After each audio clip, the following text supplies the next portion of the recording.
ये आकाशवाणी रायपुर है। छत्तीसगढ़ी समाचार बुलेटिन के संग किरण वर्मा के जय जोहार। अब सुनो आज के प्रमुख समाचार।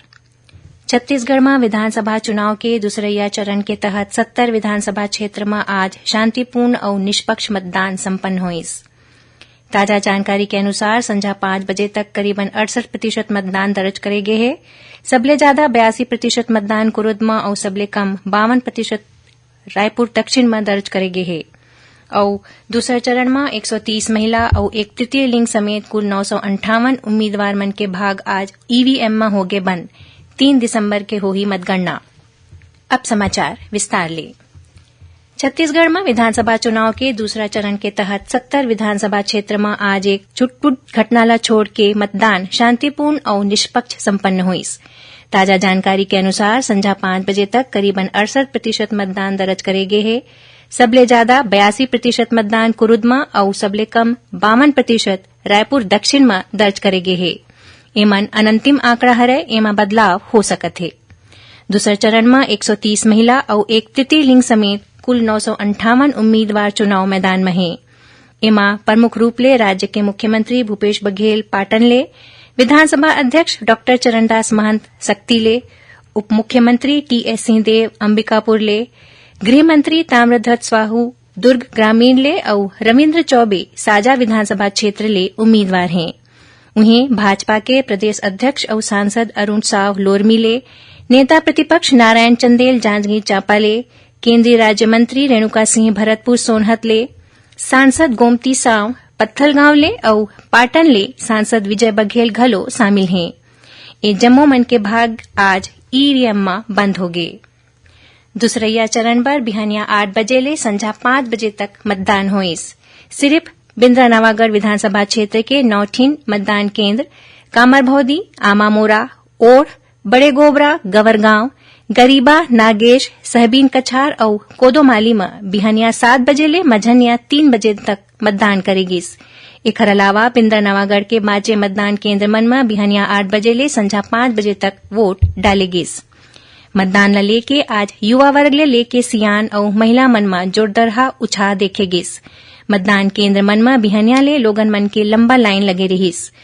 दूसरैया चरण पर आज हुए मतदान के दौरान राज्यपाल विश्वभूषण हरिचंदन और प्रथम महिला सुप्रभा हरिचंदन सिविल लाइन्स के सिहावा भवन में बनाए गए आदर्श मतदान केंद्र में पहुंच के अपन मताधिकार के प्रयोग करें।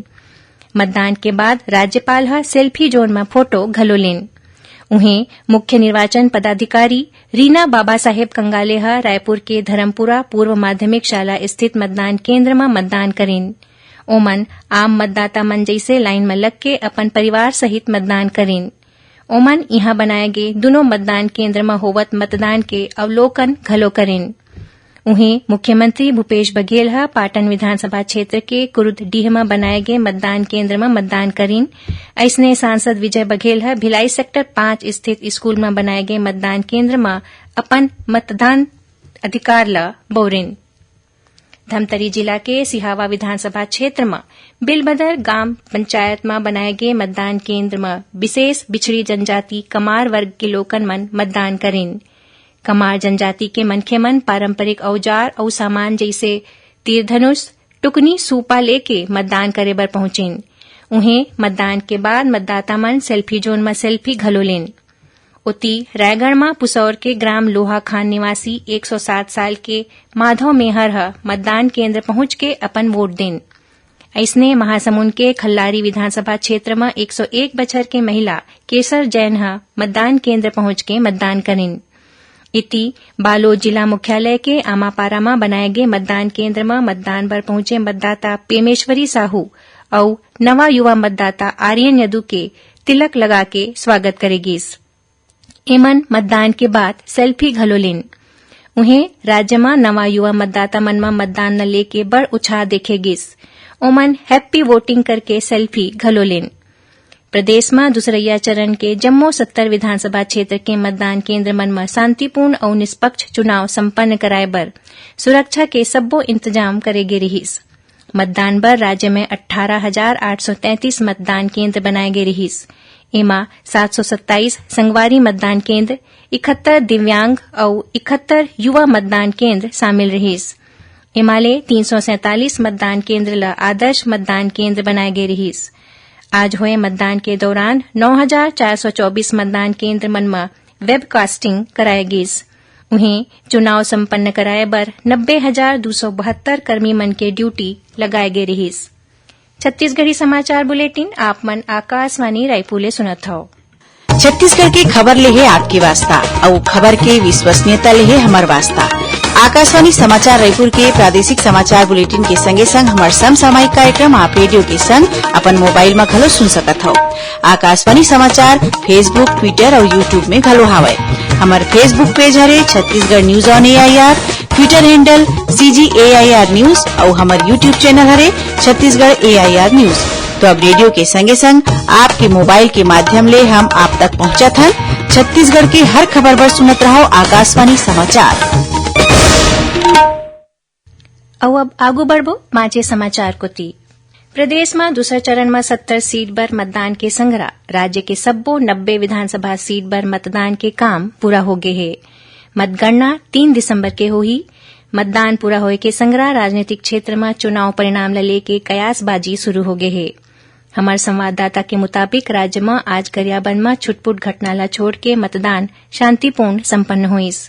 हमार गरियाबंद संवाददाता के मुताबिक गरियाबंद में नक्सली हमला में ITBP के एक झिन जवान के गंभीर रूप ले घायल होए के समाचार है। यही बीच राज्य के आने जगह में मतदान शांतिपूर्ण सिराइस। राजनांदगांव जिला के छुईखदान थाना क्षेत्र में हुए एक सड़क दुर्घटना में पिता पुत्री समेत 3 मनखे मन के मौत हो गए। उन्हें 4 झिन दूसर मनखे मन घायल हो गए। मिले जानकारी के अनुसार काली संझा राजनांदगांव के लखोली निवासी एक परिवार पारिवारिक कार्यक्रम में शामिल होए बर ग्राम खैरा नर्मदा गे रहीस। उहाँ ले लहुटत बेरा ग्राम महारा टोला मोड़ करा तेज रफ्तार कार ह ओमन के मोटरसाइकिल के संगे संग एक ठिन दूसर बाइक ल टक्कर मार देस। ए दुर्घटना में मोटरसाइकिल सवार पिता और बेटी के मौकाच में मौत हो गए। उन्हें ओखर पत्नी और एक झिन दूसर बेटी गंभीर रूप ले घायल हो गए। एकरे संग दूसर मोटरसाइकिल के चालक मुड़िया मोहारा निवासी एक युवक के घलो मौत हो गए, जबकि 2 झिन दूसर मनखे मन घायल हो गए। उन्हें यही जिला के सोमनी थाना क्षेत्र में मोटरसाइकिल सवार 3 युवक सड़क किनारे खड़े ट्रक ले टकरा गए। ये दुर्घटना में एक युवक के मौकाच में मौत हो गए। उन्हें 2 झिन दूसर युवक घायल हो गए, जेमन ला इलाज बर मेडिकल कॉलेज अस्पताल में भर्ती कराए गए है। कोंडागांव जिला के राष्ट्रीय राजमार्ग क्रमांक 30 में स्थित केशकाल घाट में काली 18 नवंबर ले सड़क मन के मरम्मत करे जाही।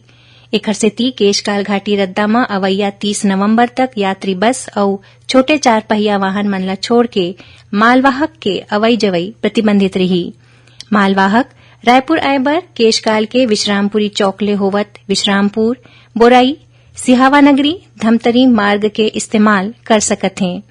उन्हें कोंडागांव और जगदलपुर जाए बर कांकेर जिला के माकरी ढाबा करा परिवर्तित रद्दा बनाए गए है, जिहां ले भानुप्रतापपुर, अंतागढ़ और नारायणपुर के रास्ता ले कोंडागांव पहुंचे जा सकत है। यही बीच कोरिया जिला के भरतपुर सोनहत विधानसभा क्षेत्र के 3 मतदान केंद्र मन में 100% मतदान होए के जानकारी मिले है। हमारे संवाददाता के अनुसार सोनहत विकास खंड के ग्राम शहराडांड, कांटो और रवला मतदान केंद्र के सब्बो मतदाता मन अपन मतदान केंद्र जाके मतदान करें। आखिर में प्रमुख समाचार एक घाव फेर। छत्तीसगढ़ में विधानसभा चुनाव के दूसरैया चरण के तहत 70 विधानसभा क्षेत्र में आज शांतिपूर्ण और निष्पक्ष मतदान संपन्न हुईस। ताजा जानकारी के अनुसार संझा 5 बजे तक करीबन 68% मतदान दर्ज करे गए है। सबले ज्यादा 82% मतदान कुरुद में और सबले कम 52% रायपुर दक्षिण में दर्ज करे गए है और दूसर चरण में 130 महिला और एक तृतीय लिंग समेत कुल 958 उम्मीदवार मन के भाग आज ईवीएम में होगे बंद। 3 दिसंबर के होही मतगणना। एकरे संग छत्तीसगढ़ी समाचार बुलेटिन इहे सिरावत है। जय जोहार।